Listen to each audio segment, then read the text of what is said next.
Hello and welcome to the Free Cheese, episode 582. I'm your Joe Dix, joined by Matt Sellner. Hello. The Free Cheese is a weekly video game podcast about video games, brought to you once a week by thefreecheese.com. Matt, we streamed 4 video games from the 16-bit era throughout this year, and today on this podcast, we're ranking them on the list. Because there's no such thing as a video game if it doesn't exist on thefreecheese.com/the list. Listeners, we've got more on that later, but while the intro music still plays, I need to know, Matt, what is your favorite Sega Genesis video game?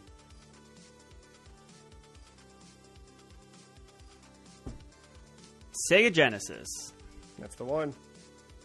Well, I've played 2. You've only played 2. You've not played any? I've played more. I just can't think of any off the top. My first instinct is to say Sonic, but I know that's not the right answer. No, yeah, you don't like that. No, not that. Oh. I don't... Dude, you got me on the spot. I really don't know. Because with me not owning one, I never really sat down and played besides stuff on the list.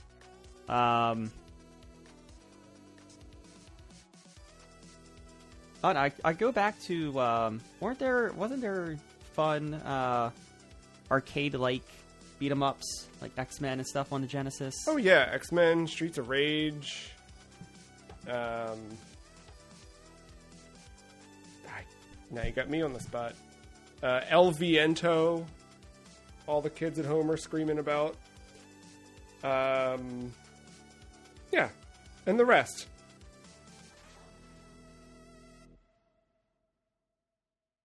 You?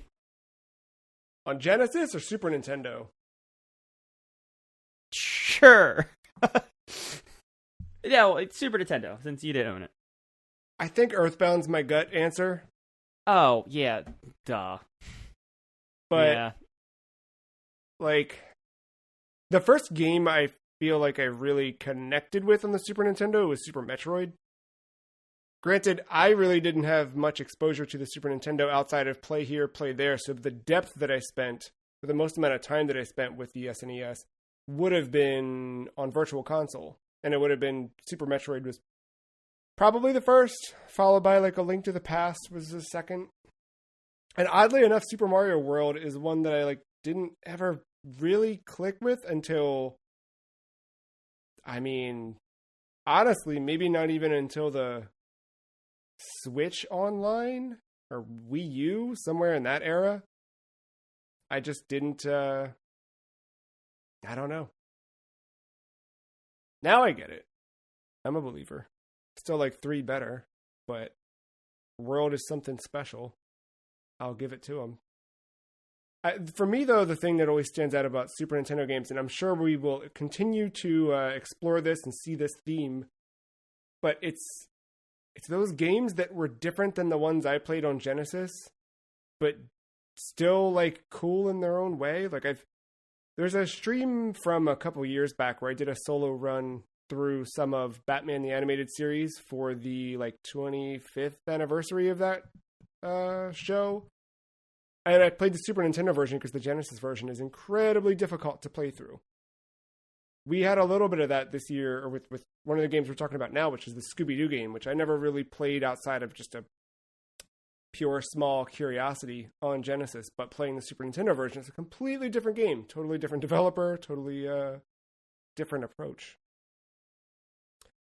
So today is a special episode where we will go through the 2 games that Matt and I each chose, 4 in total, representing the Super Nintendo and Sega Genesis.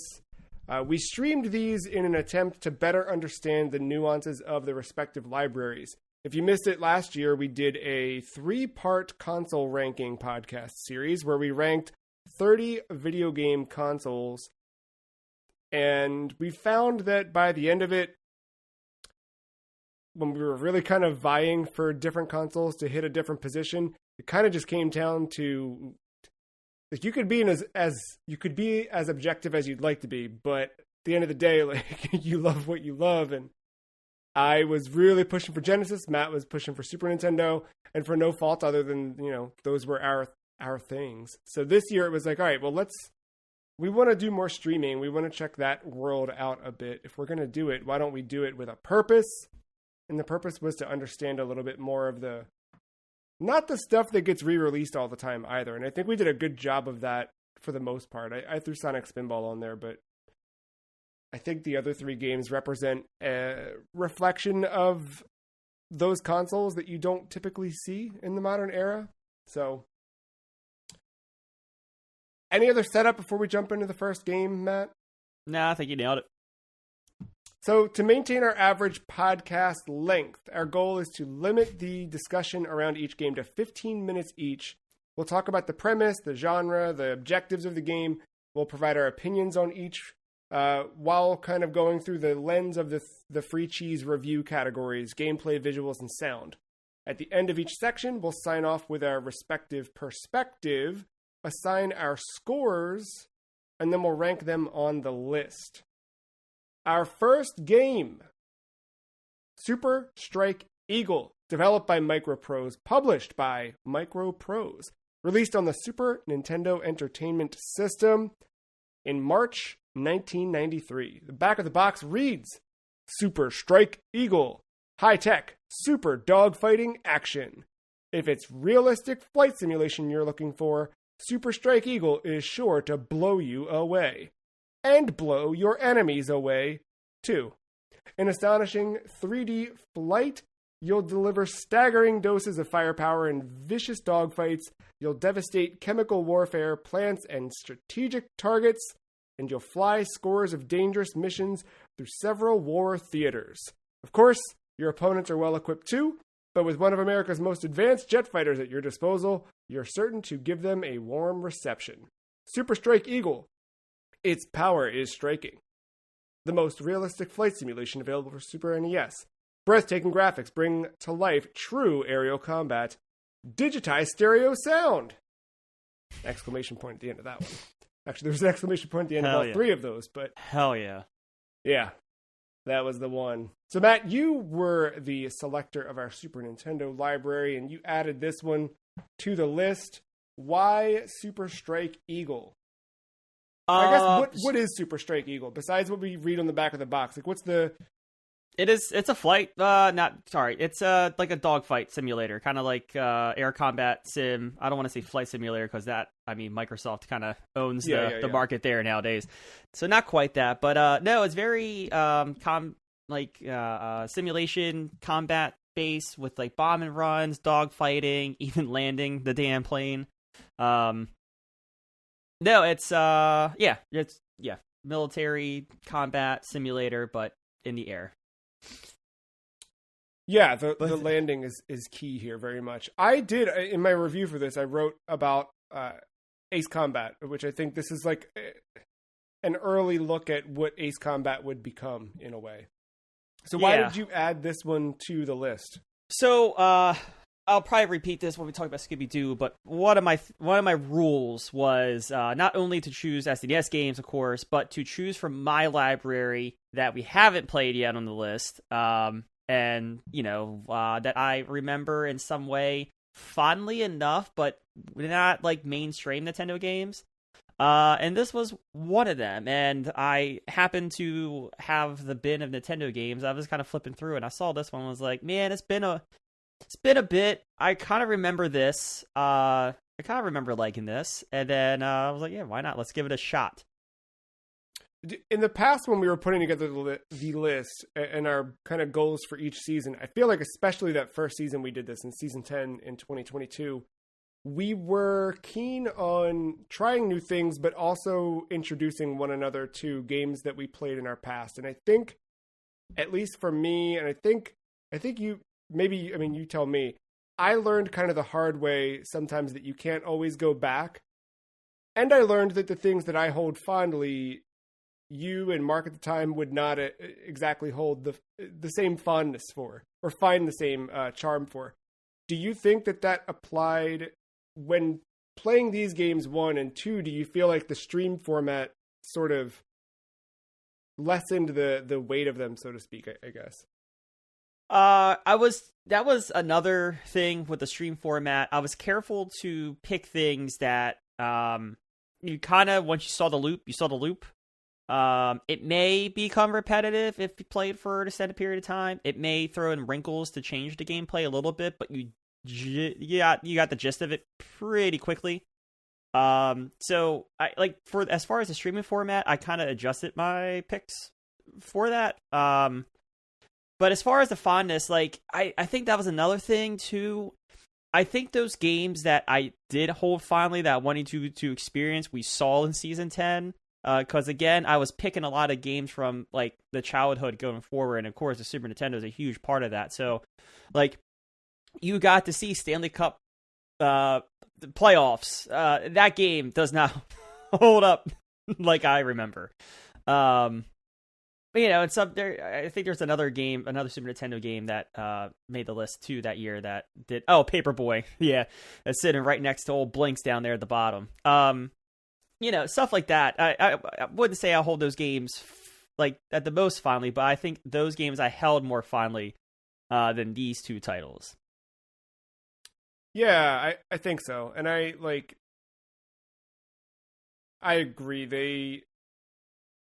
These feel, you kind of get it right away. I think all four of the games we picked, you're able to jump right in. You get it. This one did take me a little bit longer to grasp, I think.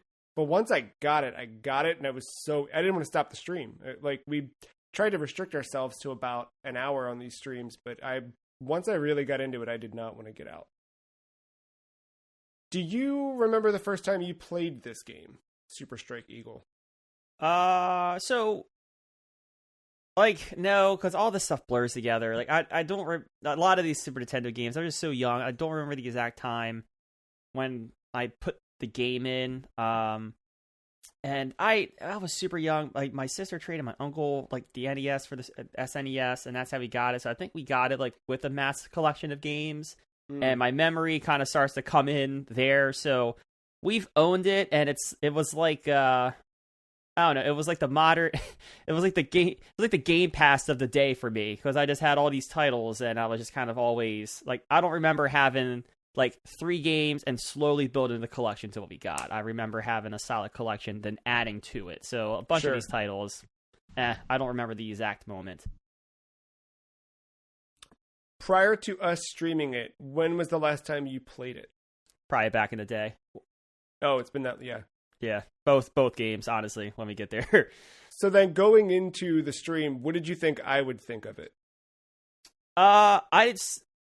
I knew, so for this game, I knew you were kind of getting into Ace Combat, or you have in the past. I was just kind of curious to see how you react to a very similar, I don't know if I want to say very similar, but a similar type of game on SNES that wasn't like Star Fox, that looked a little bit different and had this kind of, dare I say, an attempt at photorealism. Yeah, and I think they kind of pull that off in so many. I mean, you're right. There's no like cartoon element to it at all. They're going for a realistic looking plane area, ship, the boats you fly past, the ground you fly over, all the little stations and bases and things like that you're bombing. And yeah, I think you're right. Like, I started Ace Combat. Have you played any of those? No, I actually haven't. I've seen gameplay, but never held a controller. I started with 7, because when 7 came out, that was like at the height of, I think, just everyone's always paying attention to everything now, I guess, or you have the potential to have something paid attention to a lot more. So with Ace Combat 7, it just kind of, people wouldn't stop talking about it. And they were like, if you haven't played these games, like, you're missing out on the craziest story. There's really, really wild campaigns that go in all these directions. And I was like, all right, I'll buy it. And I bought it and I liked it from what I played, but I never finished it. And then I've since like gone back now that we've kind of toured the PSP a bit. I've played some of that one. I've played some of the older ones, and I really want to play 3. But yeah, you're right. I definitely started to get an affinity for those and an understanding and appreciation of them So stepping into this, weirdly enough, it's Micro Prose, but we found out in the lead up to this, that's actually Sid Meier and the team that would go on to become what, Firaxis or no? It's for. I know it's called Firaxis. I'm just saying, like, that Sid Meier is the Firaxis team, right? Yeah, I think so. Okay. Yeah. I feel like I don't see their name in front of Civ. Like, I know them for XCOM and stuff, but I'm like, do they make? But yeah, I don't. I'm thrown off. Either way, it's Sid Meier definitely was on this game. So with this game, how easy do you think it is to understand? I think once you have to see the 3 different kind of segments. Yes. And I guess 4th is the overworld. So you like this overworld that guides you to missions, and the missions come to you either by going to a theater of war, which is the ground-based stuff where you're attacking ground units and stuff shooting at you from the sky. That kind of plays into something I want to ask you next, but like you have that unique view of facing down and shooting down the entire time. You then can get as you are destroying territory or conquer whatever you want to call it in this game. Fighter jets will approach you. Then if a fighter jet comes into your area, you can go into like a dogfight mode, which is like a first-person cockpit view, which is unique. Yeah. Kind of getting the basis for that. And then the third is trying to land that son of a bitch. Which is, again, another interesting thing. But once you kind of see all 3 segments, like that's the game, and it's just a matter of what order kind of the environments might change, but you get the gist of it once you see all of those different occurrences. But then that kind of leads, like, what do you think makes this unique? I think it is it's the perspective change, because, like, and I only have Ace Combat to compare it to, and I guess to your point before Street Fighter, Star Fox, different SF. I think in those games, third person is an option, where here it's kind of required. I think that sets it apart, but I think it's also there's an intentionality to each gameplay section I felt with this one that I don't know that I have in other games like this, where, like, and honestly, maybe the other games do have it. That's why I've always been bad at them, because I'm not approaching it with some sort of intentionality, where this one kind of forces you to, especially when you're streaming it and don't want to be embarrassed in front of the internet. But I think that was probably it for me. I remember noticing in this, again, now I'm like having flashbacks to Ace Combat and why I always do so terribly. This one, I was really conscious of which ammo type am I using, which thing am I using, what am I doing? And obviously you can see me through the stream struggle with that initially of like balancing those things, but once it clicks, it really starts to click. That's probably the thing that stands out to me the most. That and the landing, of course, being forced to land the plane, which I did not do a great job at for several runs, but you get it eventually, for sure. Yeah, I think that's the more unique aspect of this one. Which overall, I had a good time streaming it.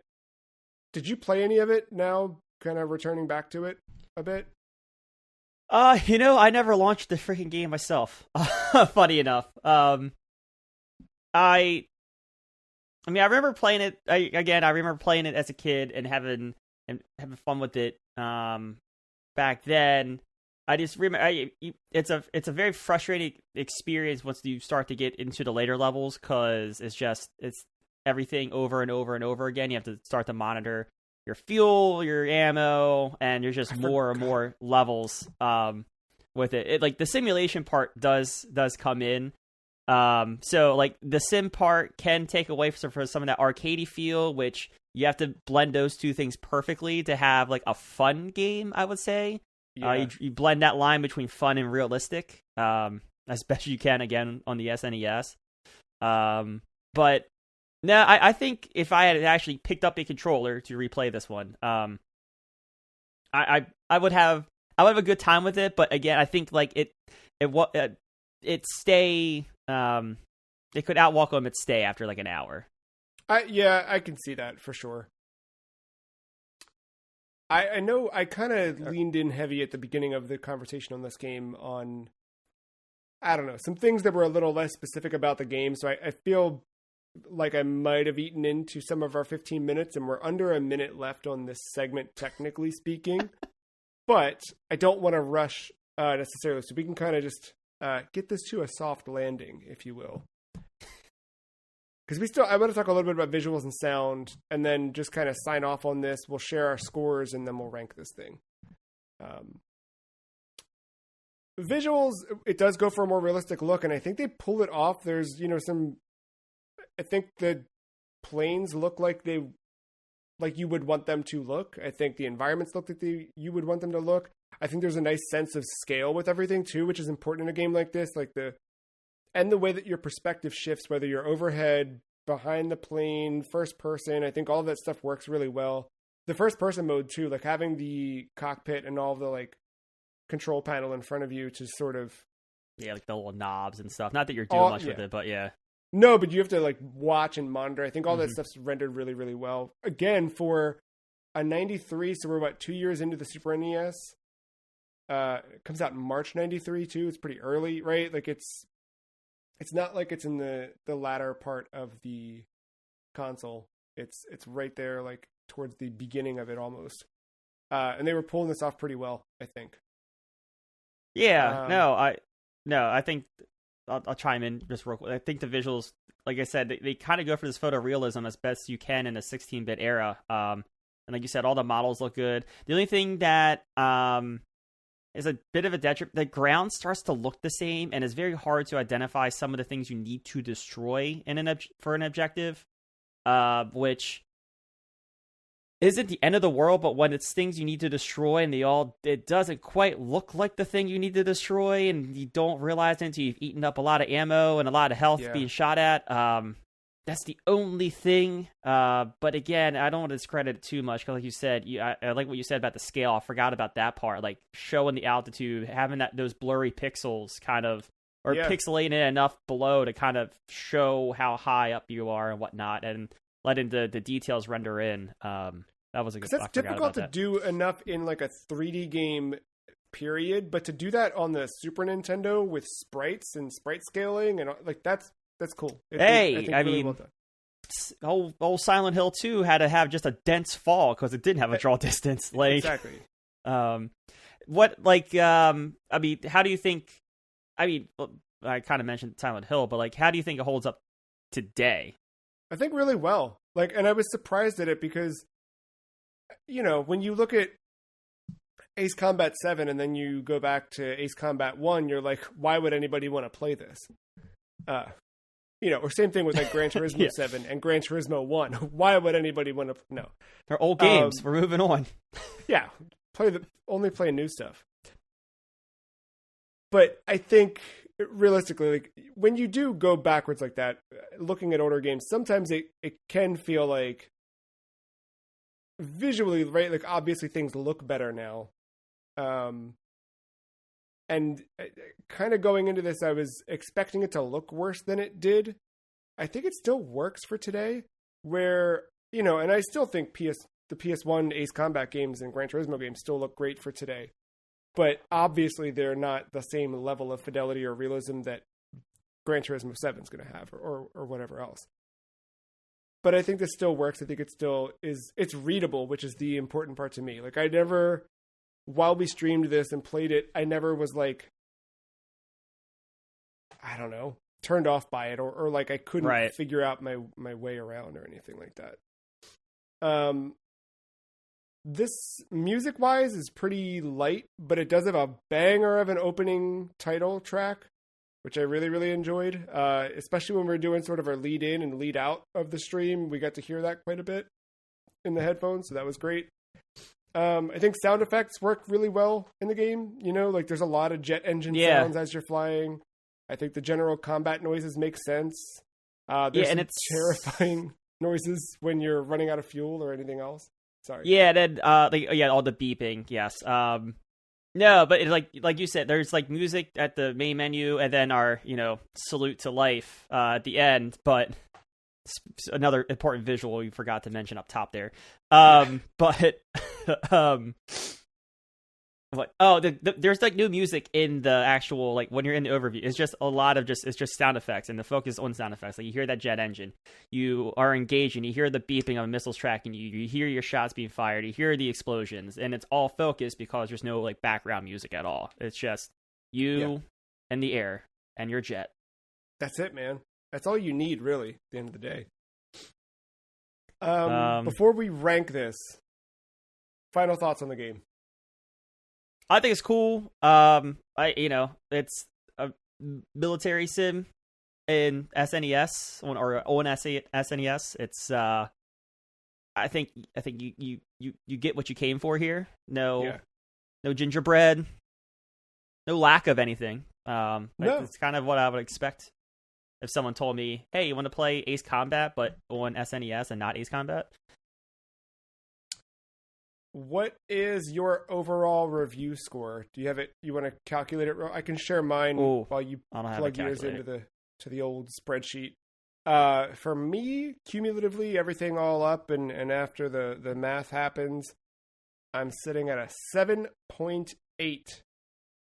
I liked it though. I think if you're into Ace Combat, you should check this out. I think if you want to get into Ace Combat, you should check this out. I'm going to come in a little bit lower than you, but I'm going to be at a hot 6.4. Hey! You're still on the board, I'm on the board. All right, Matt. Let's rank this thing.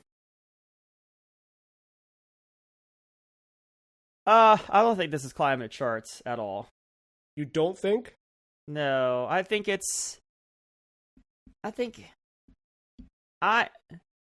I have it kind of like in the 80s somewhere, I think.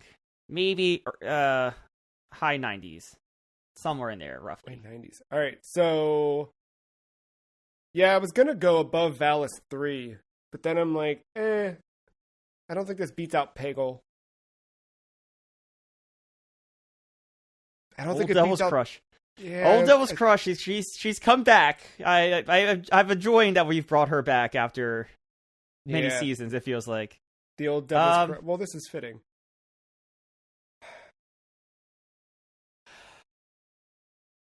Ooh, do we bring back our friend from last week already and say? Oh, I mean, I think I like Uninvited better still. Really? Yeah. All right. Yeah. I think I do. I think Nightmare is like that new floor for me here in this little section.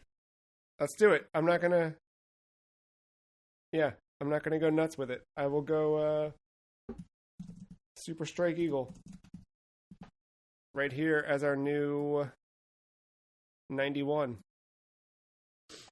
Congratulations. And Matt, we got to keep rolling. I was going to say game number 2 all over again. I know. Yeah. Why did you add it to the list? What is it actually? Yeah, let's do that one. Krusty Super Funhouse is next. Developed by Audiogenic, published by Acclaim Entertainment, released on the Sega Genesis. First released May 19th, 1992 in North America. Back of the box. Hey kids, give a hoot. Help out your old pal Krusty the Clown. My official Krusty's Funhouse is infested with rats. There are over 60 levels in this game, and they're all crawling with the little varmints. I've got my loyal cadets, Bart and Homer Simpson, Sideshow Mel, and Corporal Punishment to guard the rat traps, but I need you to lead the filthy rodents into those traps. Then we blow them up. We incinerate them. We laser blast them. We electrocute them. We crusterize the little stinkers. Hoo boy. Did I mention the snakes, aliens, and flying pigs? Well, watch out for those riffraff. If you can't crusterize them, at least avoid them. They're worse than a bunch of symbols, rats. Making Krusty's Funhouse vermin-free is not a pretty task, kitty cadets, but someone's got to do it. And then, of course, we have 4 screenshots that read, it's chaos in Krusty Land. Rats have invaded the Funhouse. Clear out the little varmints with power fans, super springs, and more. Lead the sawtooth vermin to be crusterized, and Trapmaster Bart socks it to the rampant rodents. And there it is. Now, you asked, what is this game? It's like a weird puzzle game where you play as Krusty the Clown, a little squatty version of him, and you lead these rats to a goal. And there's just different objectives. I would call it a physics-based puzzle platformer. It's Portal. That's this in a nutshell. Portal with rats. And as for why, I like you, for this first one, I wanted to go back to something that I owned on the Genesis, that I played regularly enough, that I had a fondness for, that you could understand it pretty immediately, play as much as you wanted or needed to, and then move on. I don't think this was a game, like, in my list of, at this point, like over 300 games across a few seasons that I wanted to add to the list in one capacity or another, I think I'd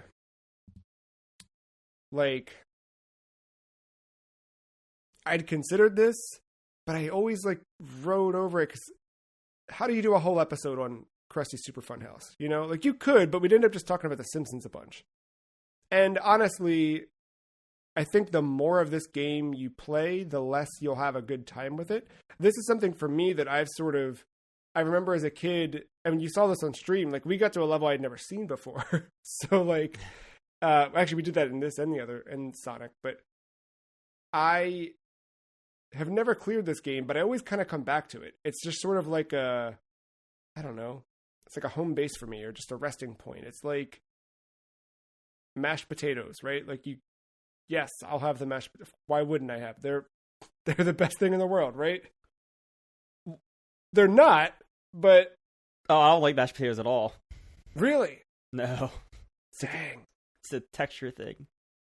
Well, I generally think I have an affinity for grandpa food. Always have, always will. But more on my granola life later. I think it's just it's easy. If there's nothing else and that's on the menu, just give me a big old plate of mashed potatoes. It's the life I'm living. So, all right. Yeah. All right. So prior to streaming it, do you know the last time you played it? And then I guess the expectations question for me as well. Prior to streaming it, within 6 months, I regularly will just pop this on and play it. Even if I'm this for me has become sort of that game where it's too late at night to really play. If I'm wrapping up something else, but I still want to play something, it's one of those games where I'm I just want my fingers to be doing something and my brain to be looking at something, but I don't necessarily want to start something new or try something new. I just want to play. It's stuff like this. It's stuff like Tony Hawk 2 that I'll go back to, but those types of things. This is one of those where I could just sit and run through that first world for a while and just, have a good time. And yeah, going into the stream, I think I thought you would like it more than you did, but I also didn't. I thought you'd like it more than you did, but I thought you would hate it more than you did, and I thought you would get tired of it sooner than you did. Okay, that's okay. There's a lot of contradiction there. Yeah, but I don't know if it's a great game. I don't know if it's a good game, but it's something I can go back to, and I do like the puzzle solving elements of it, and yeah, I don't know. What do you think? Jumping into it, how easy was it to kind of grasp the general mechanics, the ask, the puzzles? I mean, I remember using a walkthrough on some of those. I needed some aid, but for the most part, I mean, it's what you said. It's Portal Bridge Simulator, but on a grander scale, 16-bit style instead of on a phone. Yeah, the platform is fine. Really, the only thing I would say, I know we're asking the same questions. I'm maybe skipping ahead to the challenger part, but I think the main challenge of this is you can't see the entire board. There's no way to see the entire board at one time. Yeah. So, like, you can't see, like, you have to kind of have some memory of the layout of the map, or you have to kind of keep going through it to kind of see what the potential path of what you're about to do. But other than that, the game's easy to understand. And you said you dared to call it as Portal. So is that what makes this game unique to play? Yeah, I think like it's a couple things, right? Like it's a puzzle platformer with physics, which I don't remember playing anything like this on the Genesis. And this came out for other things. It's just for me, it was a Genesis game. But I don't remember like much of that. It's also just weird in that sense. Like, remove the Simpsons license from it, and it's just a weird game. With the Simpsons license, it's a weird game. But removing it from it, it's really weird, right? Like, you're leading mice to traps by making them walk through mazes that are huge. Like, those levels are really big individually. Big, too. I mean, I was just, area 2? Would be 2 dash whatever we ended at. Yeah, there's like, it's just a lot of space to cover, and you don't have you kind of have a sprint, but yeah, not the way you'd want it to move. It can feel slow, it can feel a little tedious at times. And I think the other thing too is, in terms of uniqueness, it's one of the more playable and what I would dare say call good Simpsons games.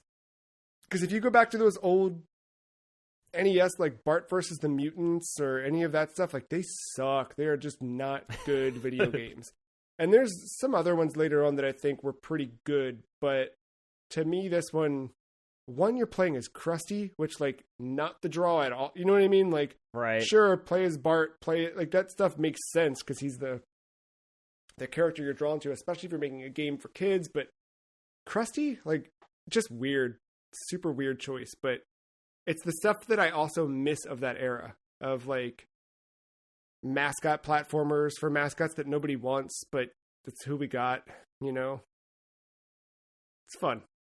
Yeah. Yeah.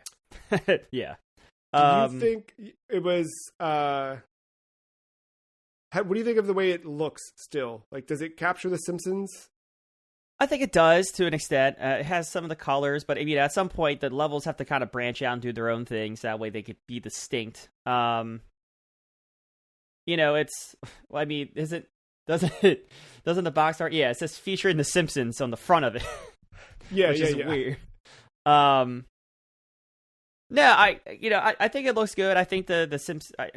I like Krusty. What was the resting face? Did he have a good tap? An idle tap or something? He had a very good like annoyed like let's go. He also when he took enough damage and he was really sluggish and like panting, that was a good animation too. I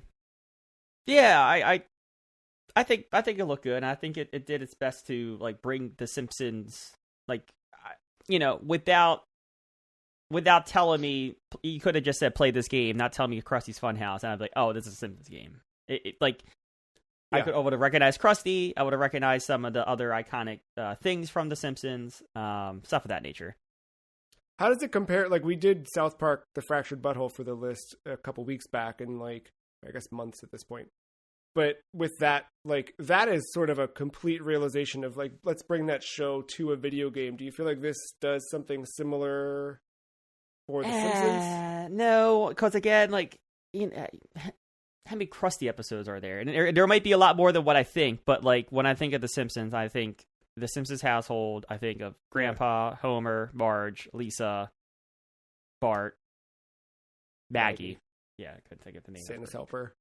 Snowball 2. Yeah, I mean, yeah, you're right. Like there are fewer. Krusty's around, right? And like the Simpsons overall has a huge cast, but yes, in the grand scheme of things, in the pantheon of the Simpsons, he's a lesser of the characters. And yeah, I mean the look, they're different design, like different proportions and everything. I think they still translate well. I think they got the like the jaw and the chin well enough, but yeah. Yeah, I would agree with that. I don't know. I just briefly, what do you go into comparing the look of this game to like other? Because at the end of the day, it is a platformer in some regard. Like, how do you think it compares to other games from the platform? I think like that 16-bit mascot era of characters, like looking at stuff like one that just came out again for some reason was Sunsoft's Arrow the Acrobat, I think it is. The little like bat mascot is back out. That blue hedgehog won't go away. I think like looking at that, this oddly enough, although this was multi-platform, it kind of went all over the place. Whatever, I feel like it's still, I don't know, like the look and design of the sprites, I think it fit for, like it felt like it was on a Genesis, which makes sense because it was, but like it still feels like it had the same sort of attitude that the Genesis had, despite being translated into other, visual designs of different consoles. And I feel like all the size was right. Like of a character moving on screen, like you don't want to go too big, you don't want to go too small. I think they're still readable. I think it worked. I think it fit again, like in that.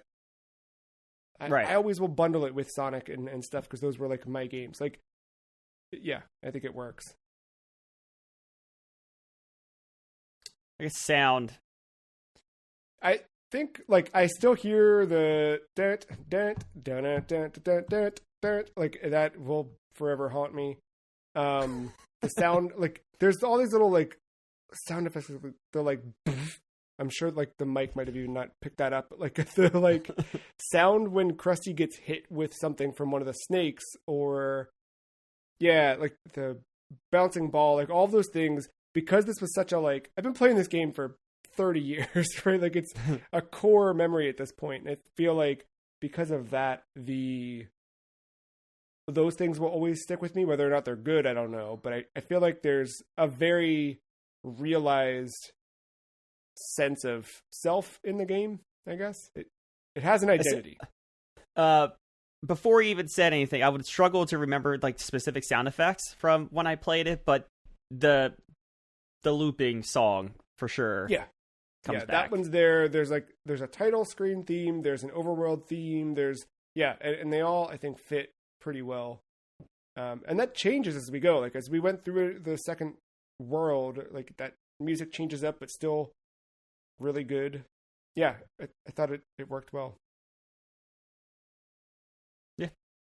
I guess before ranking, final thoughts?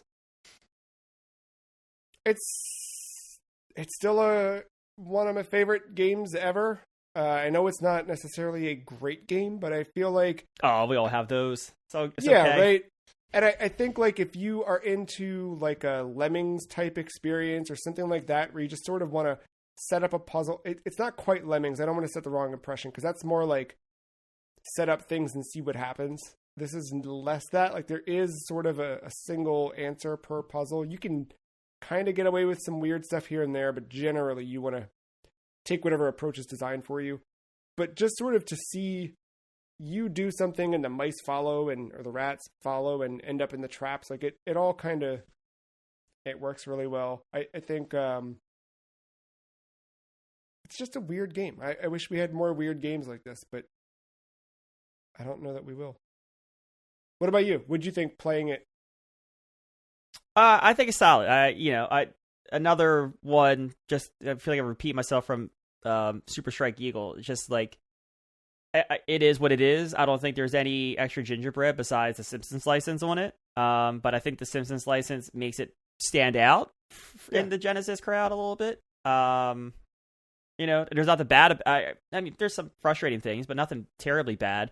I wish there was a better view of the entire map. That's like my one only complaint. Is it's kind of hard to plan, especially as those levels get bigger. In the first world, it wasn't that big of an issue, but by the time you start getting that second world, it's kind of tough. But no, other than that, that's like my main complaint, and that's mild at best, really. Yeah. But no, I like in terms of like recommending it to people, I like. Yeah, if you're a fan of The Simpsons, yeah, go play Hit and Run if you haven't. Yeah, go play the arcade game. But then after those two, maybe this one. Yeah, I think that's fair. What was your final scoring on this one? Let me go back to my tab here. This one, for me, came out to a 7.2. Oh, I was a little bit above with a 7.5, but yeah, nice. So where do we rank Krusty Super Funhouse? I think well, obviously my score says it, but I'm a little bit higher on this than Super Strike Eagle, so I'm gonna start there, honestly. Yeah, but I don't know where it goes from there. It's not above Devil's Crush. No, but do I like Zuma better? No, well, do we like this better than Disaster Report 4? I don't know. So, and then, I don't think I like this better than The Darkness or Fear Effect. You like it better than Uninvited? I don't think so. We'll put it above Super Strike Eagle? Yeah, why not? That's the line. I mean, I'm not driving this, right? Like, do you no, I agree. I was hoping you were going to go somewhere else. I was kind of leading you to see if you'd go somewhere else, but No. That's fine. Just going to end up with 4 games all roughly right around one another. Too good. Congratulations to Krusty's Super Funhouse, the new number 91. How many 91s are we going to get in this episode? Stay tuned and find out as we roll into Game 3. Scooby-Doo Mystery, developed by Argonaut Software, published by Acclaim Entertainment. Is that 2 Acclaims back-to-back? It is. I didn't realize that when we picked the games. No, me neither. Released on the Super Nintendo Entertainment System in November 1995. Back of the box reads, Scooby-Doo, where are you?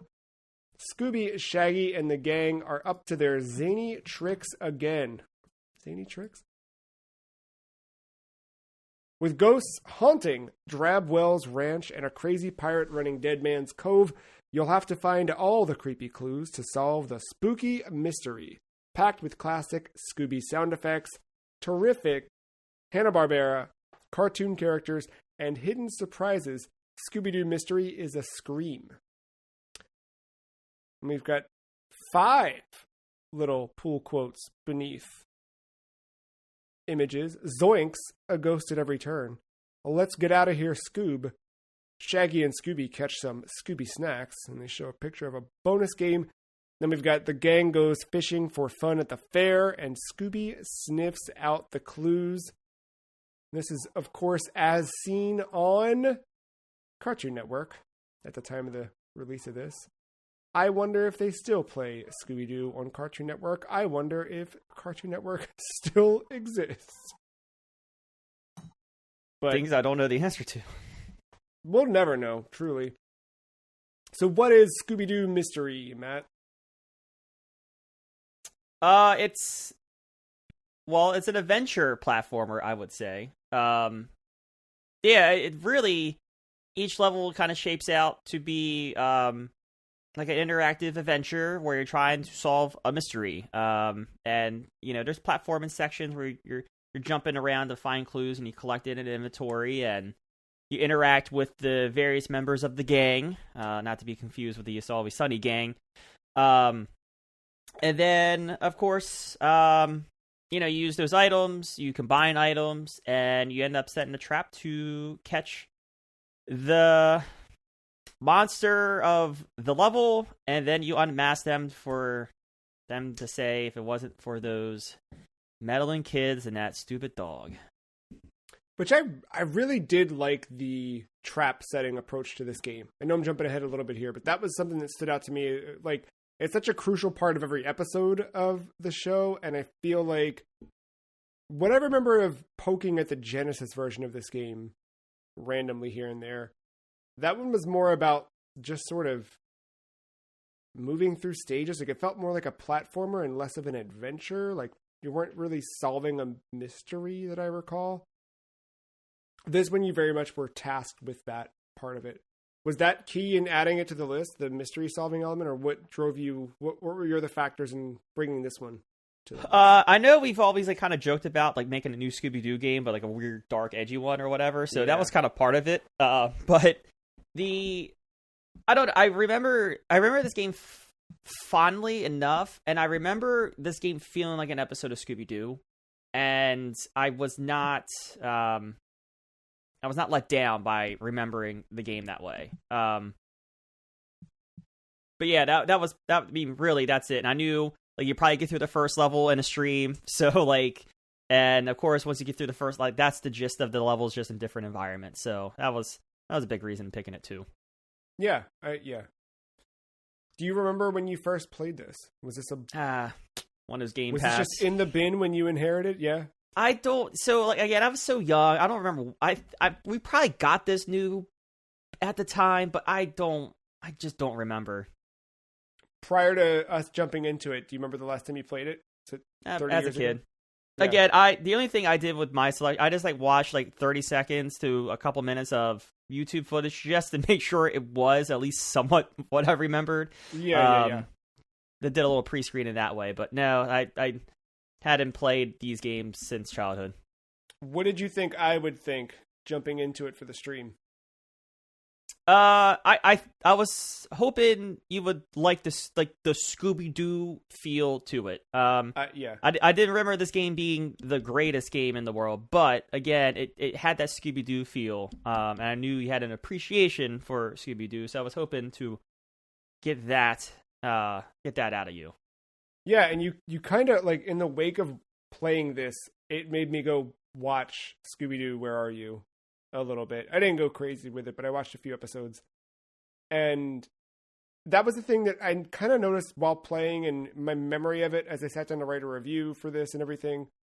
That was what stood out to me, is like how much it did feel like the show. Like there's the sound effects are there. They use music differently than they would like there's like a very specific like I don't know, like a horn song or something. Like there's a piece of the score in the old cartoon that always kind of play like it's here in the game. Like all that stuff's there. The characters I think look like the game too, and I don't know, that stuff did really work. To your point, I think I had a lot of struggle with like which items do I need to combine and how do I combine them. Yeah, like some of that stuff was not as apparent. It was a little more difficult. But we were also being a little like willfully ignorant to an extent, because we were trying to like experience this as naturally as we could without a ton of backseat driving. If we'd played this with a little bit more like intentionality. Thank you. Use that word multiple times here and I still can't get it out. If we'd done that a bit more, like where you're kind of helping me and guiding, which you kind of ended up doing, I think, by the end of this, because just we needed to see it progress a bit. Yeah. I was kind of lost. I think this game's a lot more enjoyable when you kind of can figure that stuff out. But it's still fun, I think, overall. And I like that it, you can platform a bit, right? Yeah, I would say that's probably the most awkward part of this game is those points you have to platform. Like, there's that one mouse that kept running back and forth that, like, you just get tagged no matter what. That's kind of tough, and there's other enemies and areas where that happens. But, like, yes, those things happen, but at the end, like, did you find it, I would say, challenging? or did you just kind of roll with the punches? Besides just a little bit of help that was provided through a walkthrough and whatnot. I think it was challenging, and I think like I died a lot too, didn't I? Like I was. There were some deaths, yeah. There was a lot of falling off that one ledge too. Yeah. Unintentional falls, things like that. But let me ask. Yeah, I was gonna say. Well, let me ask this. Like, did you have fun playing it? Like the gameplay. We talked about the visuals, the sound. Did you have fun like playing it? Yeah, for sure. I don't regret that you made this choice for us. Like I'm not bummed that we played. I'm happy it's on the list. I had a good time with it overall. And it's one now that I would go back to if I'm in a Scooby mood, for sure. Sick. I'd probably look. This was like a password save system, right? I think. Because I think I'd want to grab a password to start from the second level. You know what I mean? Like I wouldn't want to do the first level again. But I could do more of it, for sure. I mean, we kind of already hit on the visuals and sound, but like, just how anything notable that you haven't said already on both things, just to move us along here. I guess the only other thing I'll say on the look of it is I did appreciate, not that we saw it all in stream, but I looked through some stuff just online, like seeing other playthroughs of it to see sort of how the game fleshes out the different stages you go through. Like, I think it stays consistent. I think the mini games also like keep the Scooby-Doo charm to it. But I think that it still, to your point at the beginning, it feels like a translation of the cartoon into a video game very well. And it's one of those examples where I feel like when I think of Genesis games, I always think of this sort of like, not that all games have this, but because they definitely don't, but I feel like there's a black edge around all of the character drawings, all the sprites. And I feel like the Super Nintendo games typically have a softer look to them. And I think in this case, the softer look that I associate with Super Nintendo stuff worked really well for Scooby-Doo Mystery, because it made it feel more like that hand-drawn cell animation, as close as it could comparatively, which, you know, I think is tough to do at all, but definitely in a 16-bit era. I think the characters translate well too. I think like the way that I appreciate Krusty Super Funhouse and how squatty and whatever the characters look, they don't quite match what you expect. Where this, it's same proportions, it's the same. I mean, it's almost like they just took cells from the show and drew their sprites over top of it. I think it worked. I would even say like the game's not. There's no oh my god, voice acting. There's no voice acting, of course, but like I think even like the dialogue is written in a way that you could like easily read as Shaggy and Fred, and you can hear like their mannerisms in the way they're speaking. I think they grabbed the character voices well enough in the writing. I agree. Final thoughts? Play it. I think check it out. If you find it, if you have a friend who clears out his room from his old house and doesn't want to hold on to Super Nintendo games, and he hands you a bunch of stuff and you inherit this, cherish it, because that's what I did with it. I think it's solid. I think check it out. I wish Scooby-Doo would have more video games, because I would play more Scooby-Doo video games, but this is a good one to start, and I want to see the rest of it for sure at some point. What about you? I think solid. Again, it's just I think gameplay again is his weakest kind of but I think the feel of Scooby-Doo in like expectations of like an episode are come to life here in both like the looks, the sounds, and the feel and the level design a bit. That I think it makes up for the platforming and gameplay. The actual action command stuff not feeling the greatest.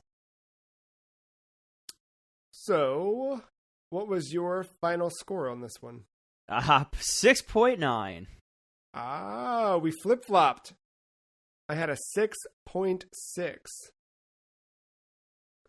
was a little bit lower. For me, it was really just the general, difficulty, I think, from the start. but I still like it overall. I do, however, as we're starting to look at the list, which listeners, if you want to look along at the list, thefreecheese.com/the list is where you want to be. I do feel like we can go a little bit lower than our 91s on this one. Glancing at it a bit, I like this better than Fireteam Raven. I like it better than Super Star Wars. I don't know if I like it better than Metal Gear Solid for Game Boy. No. Like, not above Metal Gear Solid on Game Boy. Do you like it over Super Star Wars? Just because of pure difficulty of that game, probably. All right. This game's hard, but in a different way. It's not that Star Wars is very backbreaking, just in your face constantly. Yeah. Like, in your face so much, like, you're slow down playing the game. Yeah. All right, well, there's our new 97 is our number on that one. For now. And our final game of this here episode, Sonic Spinball, or as some folks call it, Sonic the Hedgehog Spinball, developed by Sega Technical Institute, published by Sega of America, released on the Sega Genesis, first on November 23rd, 1993. Back of the box reads, Sonic the Hedgehog spins into a pinball pandemonium. Dr. Robotnik's latest robot creation factory is the Vago Fortress, a volcanic island fueled by the Chaos Emeralds and protected by the pinball defense system. Strap on your power sneakers for all new Sonic moves. Sonic rockets into space, spring launches from levers, and balls up for a high-altitude bounce. Multi-round zones of wild Sonic action through glittering caverns, oozing toxic pools, and boiling lava pits. Up to 4 players can fight a whole new generation of evil enemies, including Roboheads, jet-propelled Krondors, and the Buzz Bombers. I did not know this had multiplayer at all, let alone 4 players.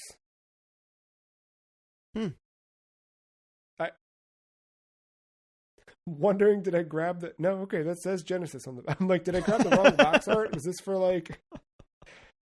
Anyway. Sonic Spinball. Yeah. What is it, Joe? My selection, my second selection. It is a pinball game where you play as Sonic the Hedgehog. So, inevitably, you have the ability to move around and jump independent of being a pinball. So it kind of combines a bit of Sonic with a bit of pinball. It's not quite one nor is it the other all the way, but it's this weird combination of both. And yeah, the goal is to collect Chaos Emeralds in each stage, defeat a boss, and move on. The fun fact with this one is that it was a rushed production. Essentially, when Sega Japan realized that they were going to split Sonic 3 into Sonic 3 and Sonic and Knuckles, they were worried, and I might have this wrong now, time-wise. Apologize. Yeah, I believe it was that once that happened, basically they needed a game to put out because they had McDonald's toys to sell. So STI was tasked with coming up with something, and they spun this together, pun intended, for rather quickly and got it together. But that's why, like, Sonic looks a little weird in this one. Like, they kind of did not get Japan's approval for this game. They were just like, which was very, very weird in that day. But they were like, yeah, let's just figure it out. I believe it came out like later in Japan than it did here. But yeah, the character models are weird. The overall vibe of it is a little different than you'd expect, but it all kind of came together a bit. And this too is one of those, like, I go back to this more often than I do Krusty, but this is definitely every time there's a new thing, right? When I got the Genesis Mini I forget if it was on the 1 or the 2, but either way, when I got those things, this is the first thing I play. Like it's my like test bed. It's the thing I jump into. When they added Genesis to the Switch Online stuff, it was like, well, gonna play some Sonic Spinball forever. Mostly because that first level's music just rules, but yeah.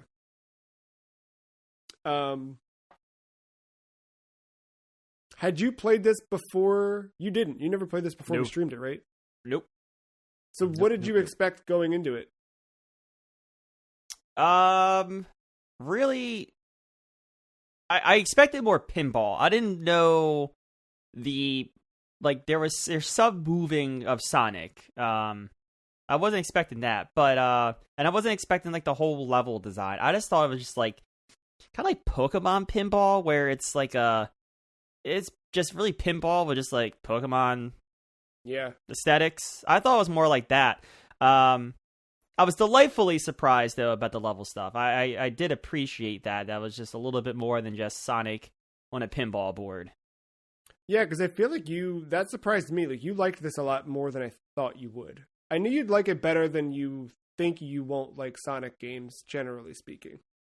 But I didn't think you'd like it as much as you did. I felt like by the end of that stream, you were like bummed to turn it off. Yeah, a little bit, honestly. No, because I want to keep like kind of cheating along and seeing the other levels and whatnot. But no, it was fun. No, it was a good time. How easy is it to jump in and understand Sonic Spinball? I would say the principal pinball stuff, easy enough. Keep them in the air and whatnot. Exploring the level and then trying to figure out what the hell to do is a little, it's not so easy. But I think that's just, that's us on a stream for 1 hour trying to get through as much as we can to see as much as the game.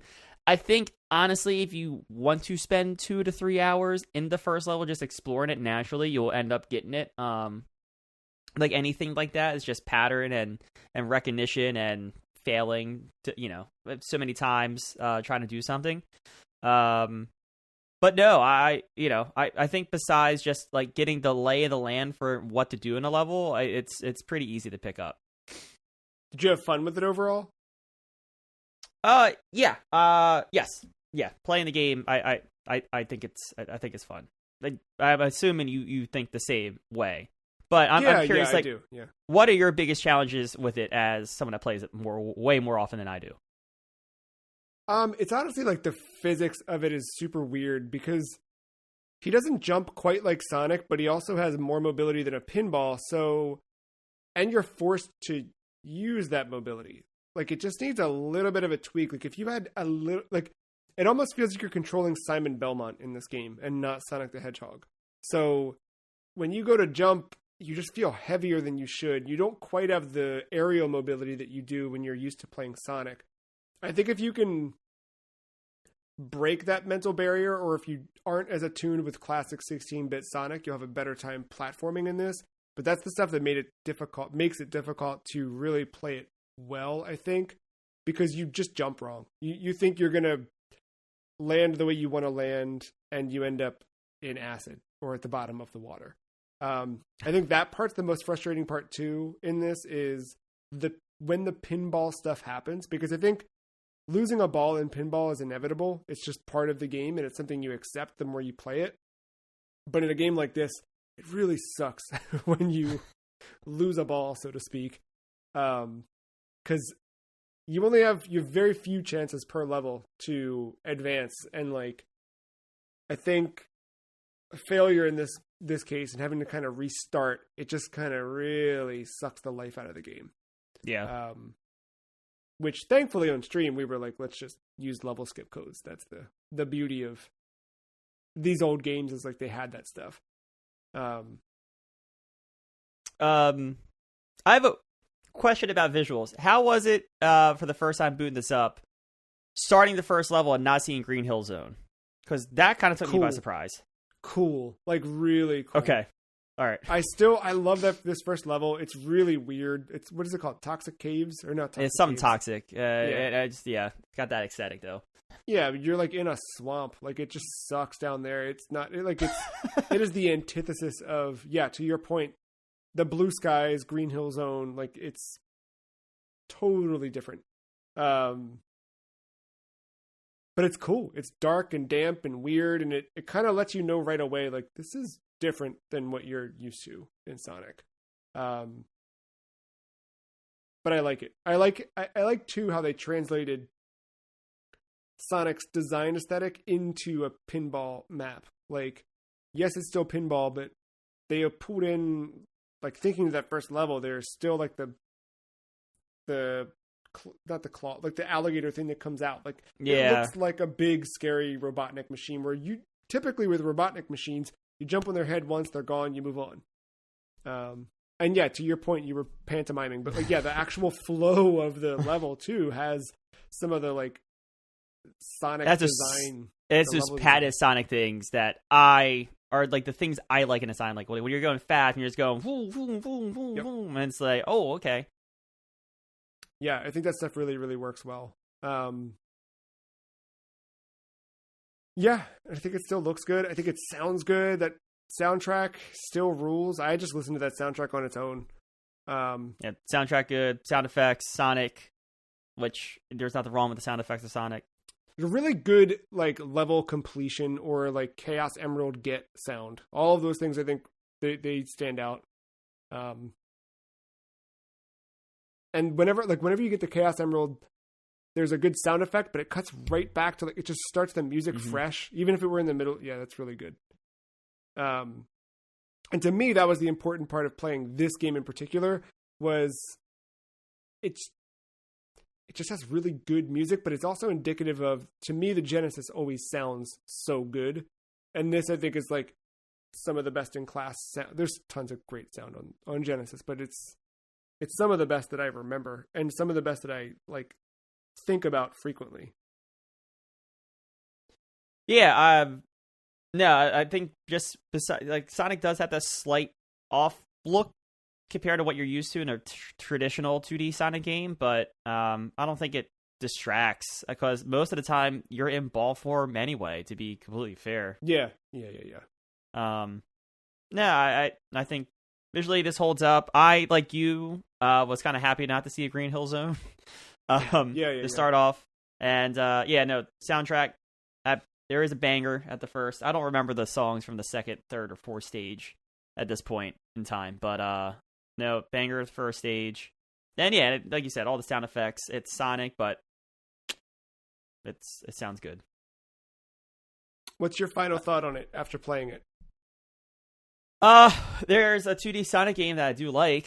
It's not traditional Sonic, but no, this was fun. I was pleasantly surprised by the level part of it. It adds, because again, we play Devil's Crush, and we play that board, and we know the objectives of the board, but like, pinball and the board objectives, they get samey after you die a bit. Not to say that, doing the same thing in a level isn't the same, but I don't know, it feels different to do it and fail in a level design like this, as opposed to having to restart, because this doesn't feel like you're chasing the high. Maybe that's it. I just figured it out as I was talking. You're not chasing the high score in this game. You're chasing the end of the level. In Devil's Crush, or in other traditional pinball table or game, you're chasing the high score, and you're just doing the objectives along the way to get the points. Yeah, that's fair. That's a good point. Very good point. So what was your final score on Sonic Spinball? Let me go back to it, because I have to switch between tabs. I had 7-4. A little bit lower than you, but 7-4. Yeah. I went a little higher with an 8-3 overall. If you want to see our full reviews with everything we wrote about these and our full breakdown across gameplay, visual, sound, and our reviewer score, thefreecheese.com, look for this episode post, and we'll have all of our reviews all wrapped up in one. Before we review it, I do have to ask one question. Were you shocked that I knew how to do a spin dash without even asking you? Yeah. Because it is an inherent Sonic thing, but you are not a Sonic dude, You played Frontiers and loved it, and pushed it to be in our top 10 at the time, which is still crazy to me, but I'm not arguing. Did you pick up Sonic and Shadow Generations? Okay. All right. Some things don't change, dude. All right. I'm trying. Ranking on the list, our last ranking of the episode. I kind of hinted at it. I like this better than Devil's Crush. So Yeah, we're at me least too. going up there. I think I like this better than Star Fox Assault, even. And I imagine, knowing you like it better than Gravity Rush. Sure do. Slugfest. Probably Slugfest. I guess repetitive. Not to say that it doesn't get repetitive, but I think Slugfest. It is what it is. I personally stop at Daikatana. Again, though, I stop at Daikatana playing the 1.3 version of that game and not I know the 1.0. That's something I want to keep saying out loud. The weird thing for me with this is like, I kind of like it better than Toe Jam and Earl. I do too. I don't know. I'm kind of hesitant on putting it above, like, there's Daikatana, then Obscure. Then I agree. I think it's better than Toe Jam and Earl than Shin-Chan. Like, that's just that thing of, like, this list is the mess. Where does it feel better? Man, it almost feels better than, like, Little Big Planet. It feels... I know, no. Once we jump some games, we get up there. Am I climbing too high? Do I need to come back down? Do I need to clip my wings? No, I don't think we are. I don't think we go too much, because the games that I think it's better than are running out. I don't know how you feel about that, but I like this one a lot, but I'm with you. Like, all right, looking right here in this chunk, Bomberman 93 is my ceiling. So I think it's somewhere in between Little Big Planet and Bomberman 3. I think Super Mario Kart's probably better. I think Snatcher's the outlier in this list, but if we take away that, I think it's right next to Bomberman 93. Honestly. Right below, above Outrun? Yeah, probably. Let's do it. Sonic Spinball. I gotta spell it fast. Right, but what? 7. And that's how you build a list. Yeah. Man, oh man. I've only been doing it for 3 years now. That was fun. I think we have intentions to continue our streams next year, so if you missed out on those and you want to be there live, we'll be doing them in 2025. But if you want to watch the archives, they're all up on thefreecheese.com. You can go find those. We'll, of course, have those linked in this podcast episode as well.